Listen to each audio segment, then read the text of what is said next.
दोस्तों, इंडोनेशिया एक ऐसा देश है जहां हिंदू परंपराओं को काफ़ी महत्व दिया जाता है। तो नमस्कार दोस्तों, आप सभी का स्वागत है एक बार फिर से। दोस्तों, वेरबो दुनिया की भीड़ से दूर बसा एक पारंपरिक गांव है जिसे देखने के बाद में लाखों लोगों की आंखें मानो सुकून महसूस करने लगी हों। इसकी प्राकृतिक सुंदरता को शब्दों में बयां कर पाना मुश्किल सा है। आपको यकीन करना थोड़ा मुश्किल होगा कि ये गांव समुद्र तल से 1200 मीटर की ऊंचाई पर बसा हुआ है और दुनिया में ऐसी कम ही जगह है जो इतनी ज़्यादा ऊंचाई पर बसाई गई है। इसीलिए तो वेरबो गांव को बादलों के ऊपर बसा हुआ गांव कहा जाता है।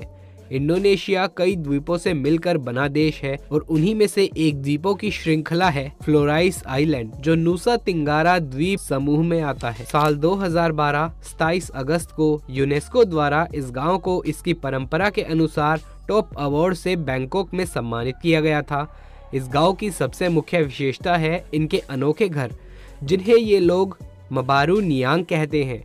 ये घर दिखने में शंखु आकार होते हैं, जैसे एक बड़ी सी टोपी जिसे बच्चे अपने जन्मदिन पर पहनते हैं वैसी सी। इन घरों की छत सीधा जमीन को छूती है और छत से लेंटर पूरी तरीके से जमीन को छू रहे होते हैं, ऐसा प्रतीत होता है। एक समय में इस क्षेत्र में इस प्रकार के घर काफी आम हुआ करते थे, लेकिन आज केवल यही गांव है जो ठेठ मंगराई पारंपरिक घर को बनाए रखता है। इसके बिना ये अनोखे घर पूरी तरीके से बेकार हो जाते हैं। इन घरों को 5 भागों में बांटा गया है, जिसमें हर एक भाग अपने खास चीज के लिए है। जैसे कि पहला भाग, जिसे ये लोग लुटूर कहते हैं, इसे टेंट भी कहा जा सकता है, यहाँ परिवार रहता है। दूसरे भाग को ये लोग लोबो कहते हैं, जहाँ खाना और दूसरे सामान रखे जाते हैं। तीसरे भाग को लेंटर कहा जाता है और ये हिस्सा अगली फसल के बीजों को रखने के लिए इस्तेमाल किया जाता है। चौथे भाग को पंपराई कहा जाता है, जिसे सूखे से बचने के लिए खाद्य पदार्थ रखने के लिए इस्तेमाल में लिया जाता है। और आखिरी में 5वां घर और सबसे ऊपरी भाग आता है, जिसे हिकांग कोड़े कहा जाता है। ये लोग इस भाग को सबसे पवित्र मानते हैं और यहाँ अपने पूर्वजों को प्रसाद चढ़ाते हैं। इस वेरबो गांव में केवल 7 घर हैं। इसके अलावा एक घर और है जहाँ गांव के सभी लोग अपने त्योहार, समारोह और अनुष्ठान के लिए इकट्ठा होते हैं। कैथोलिक धर्म को मानने वाले लोग यहाँ रहते हैं, लेकिन कुछ परिवार पुरानी मान्यताओं को भी अपनाए हुए हैं। इस घर में ऐतिहासिक ढोल रखे गए हैं जो सैकड़ों साल पुराने हैं।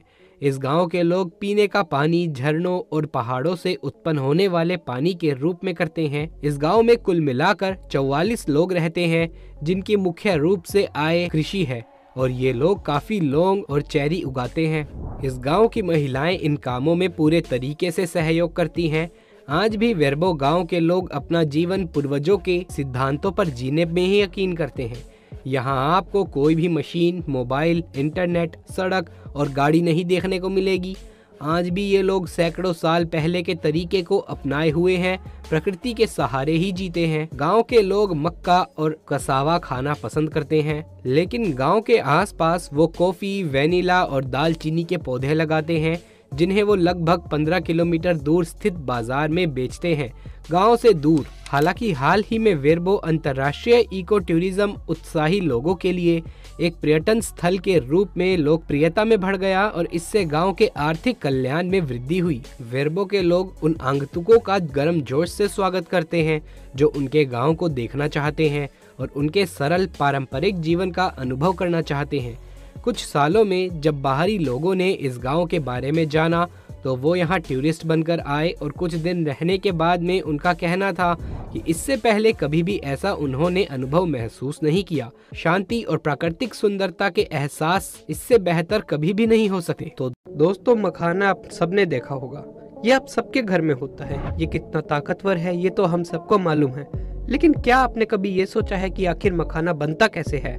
मखाने को उगने और खाने लायक बनाने के लिए ठीक उसी तरह से मेहनत की जाती है जिस तरह समुद्र से मोती निकालने में लगती है। शायद ये आप नहीं जानते होंगे, हम आपको बताते हैं कि 90% मखाने की उत्पाद भारत में ही होती है। दोस्तों, आज इस वीडियो में हम जानेंगे कि मखाने कैसे बनते हैं। मखाने बनने के पूरी जानकारी मखाने की खेती से लेकर मखाने तैयार होने तक हर प्रोसेस को दिखाने वाले हैं। और साथ ही क्या आपको पता है कि दालचीनी कैसे बनती है, तो वो भी हम आपको इस वीडियो में बताने वाले हैं। तो चलिए बिना किसी देरी के वीडियो की शुरुआत करते हैं। लेकिन उससे पहले आप जल्दी से हमारे चैनल अमेजिंग लाइफ को सब्सक्राइब कर लें और पास वाले बेल आइकन को भी दबा लेना। दोस्तों, मखाना प्रकृति का एक तोहफा है। मखाने में बहुत कम कैलोरी होती है और अधिक मात्रा में पोषक तत्व मौजूद हैं। इसीलिए तो इसे एक सुपर फूड भी कहा जाता है। मखाना खाने के अनगिनत फायदे होते हैं। मखाने में कैल्शियम पर्याप्त मात्रा में पाया जाता है, जिस वजह से ये घुटने और जोड़ों के दर्द को दूर करने में काफी असरदार साबित होता है। मखाना खाने से आपका स्ट्रेस दूर होता है। अब जिस चीज के इतने फायदे हों, उसे बनाना कोई आसान काम तो होगा नहीं। आपको बता दें कि मखाने की खेती किसी खेत या जमीन पर नहीं, बल्कि मखाने की खेती तालाब में की जाती है। मखाने की बुवाई से पहले अक्टूबर-नवंबर के महीने में तालाब से जलकुंभी और अन्य खरपतवार को निकाला जाता है और फिर दिसंबर से जनवरी महीने तक कुछ इस तरह तालाब में मखाने के बीज की बुवाई की जाती है। दोस्तों, इसका बीज कुछ इस प्रकार का दिखता है, काले और भूरे रंग का। मखाने की बुवाई के कुछ दिन बीत जाने के बाद जनवरी से फरवरी माह के बीच इसके छोटे छोटे पत्ते निकलने लगते हैं और अप्रैल महीने तक पूरा तालाब इन गोल आकार और कांटेदार पत्तों से भर जाता है और इसकी जड़ भी काफी लंबी और रेशेदार हो जाती है, जो तालाब में नीचे तलहटी पर चली जाती है। इसके बाद अप्रैल महीने के अंत में इसके छोटे छोटे फूल भी आने शुरू हो जाते हैं और मई महीने के पहले सप्ताह में ये फूल काफी संख्या में आने लगते हैं।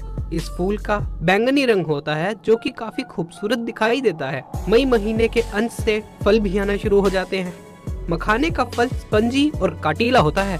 इसमें बीज की बात करें तो औसतन एक फल में 70 से 110 बीज होते हैं और यही बीज आगे चलकर मखाना बनने वाले हैं। जुलाई के महीने तक मखाने का फल तैयार हो चुका होता है, इसलिए ये पानी के अंदर ही फटने लगता है, जिससे इसका बीज पानी पर तैरने लगता है और इस बीज के चारों तरफ हल्के गुलाबी रंग का ऐसा कवर होता है। और जब 1-2 दिन बाद गुलाबी रंग का कवर गल जाने के बाद सफेद हो जाता है, तब ये बीज तालाब के अंदर तलहटी पर बैठ जाता है और अगस्त-सितंबर माह में मखाने का पत्ता भी गलना शुरू हो जाता है, जिसके बाद तालाब से उन पत्तों की सफाई कर दी जाती है और मखाने का जो बीज पानी के अंदर बैठ गया था, अब उसे बाहर निकाला जाता है, जिसके लिए ये किसान लकड़ी से बनी इस बड़ी सी छलनी नुमा टोकरी, जिसे यहाँ की भाषा में गांज कहा जाता है, उसकी मदद से कुछ लोग इस तरह से पानी के अंदर से मखाने के बीज को निकालते हैं। सच में हमारे किसान भाई बहुत कड़ी मेहनत से इस काम को करते हैं और जब सारा बीज निकल चुका होता है तो इसे कुछ इस तरह पैरों से मसलकर बीजों की सफाई की जाती है, जिससे बीज के ऊपर का कवर निकल जाता है और फिर इन बीजों को पानी से साफ कर लेते हैं। बाद में इन्हें बोरों में भरकर इसके अगले प्रोसेस के लिए तैयार किया जाता है। इसके लिए इन सभी मखानों के बीजों को धूप में अच्छी तरह से सुखा लेते हैं और फिर खास प्रकार के छलनी से छानकर अलग अलग आकार वाले बीजों को अलग करा जाता है। फिर इन बीजों को अच्छी तरह फैलाकर धूप में सुखाया जाता है, जिससे इसका रंग काले से एक गहरे लाल रंग में बदल जाता है। उसके बाद इन बीजों को उसी दिन बिना बालू के मिट्टी की कढ़ाई में भुना जाता है और बुनाई के बाद इन बीजों को टोकरियों में ठंडे होने के लिए छायादार जमीन पर कुछ दिनों तक रखा जाता है, जिससे बीज के टाइट छिलके और अंदर का मुलायम लावा ढीला पड़ जाता है। अब थोड़ा थोड़ा करके इन बीजों को कढ़ाई में भुना जाता है। आपको बता दें कि बीज को भुनने के लिए 4 मिट्टी की और 1 लोहे की कढ़ाई की जरूरत पड़ती है। भुनते समय लोहे की कढ़ाई से बीज के द्वारा खटपट की आवाज होने पर इन बीजों को कढ़ाई से निकालकर लकड़ी के पीढ़े पर रखा जाता है और फिर लकड़ी से बने थापी से मारकर फोड़ा जाता है, जिससे छिलका टूटकर अलग हो जाता है और काफी गर्म होने के कारण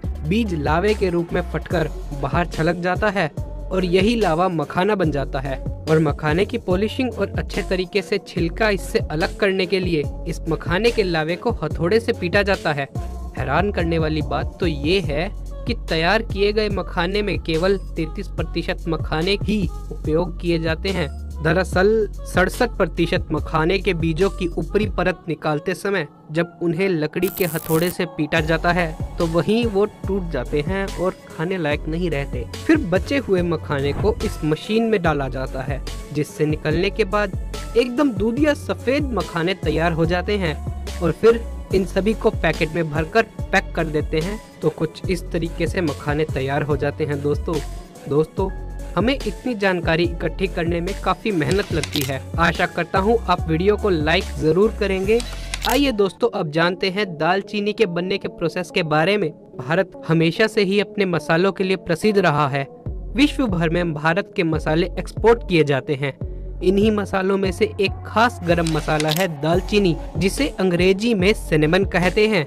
दालचीनी अपने खास मीठे स्वाद और महक के लिए जानी जाती है। तो चलिए जानते हैं कि कैसे तैयार होती है दालचीनी। दोस्तों, दालचीनी को जिस पेड़ से प्राप्त किया जाता है, वैसे तो हम उस पेड़ को दालचीनी का पेड़ ही कहते हैं, लेकिन इस पेड़ का नाम सिनेमोमम विरम है। ये मुख्यतः दक्षिण भारत और श्रीलंका में पाए जाते हैं। ये अधिक वर्षा वाले क्षेत्रों में उगाए जाते हैं। सबसे पहले पेड़ों की कटाई की जाती है, जो काम यहाँ के लोकल किसान करा करते हैं। इन पेड़ों को 12 से 15 फीट का होने में 2 साल का वक्त लग जाता है, तब ही इनकी कटाई की जाती है।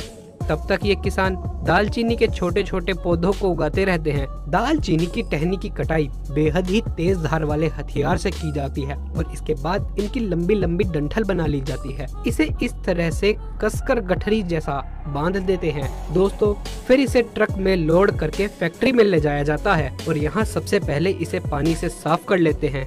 यहाँ फैक्ट्री में ये स्किलफुल वर्कर इन टहनियों से गांठ हटा देते हैं और अब ये वर्कर एक धारदार हथियार से बहुत ही सावधानी से इन टहनियों के ऊपर से छाल को अलग कर लेते हैं और ये छाल ही दालचीनी होती है। तो अब इन्होंने सारे टहनियों से छाल को अलग कर लिया है।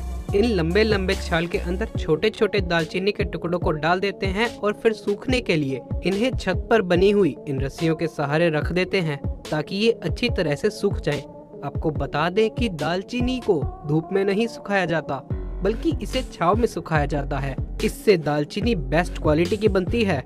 देखिए दोस्तों, अब ये सूख चुके हैं।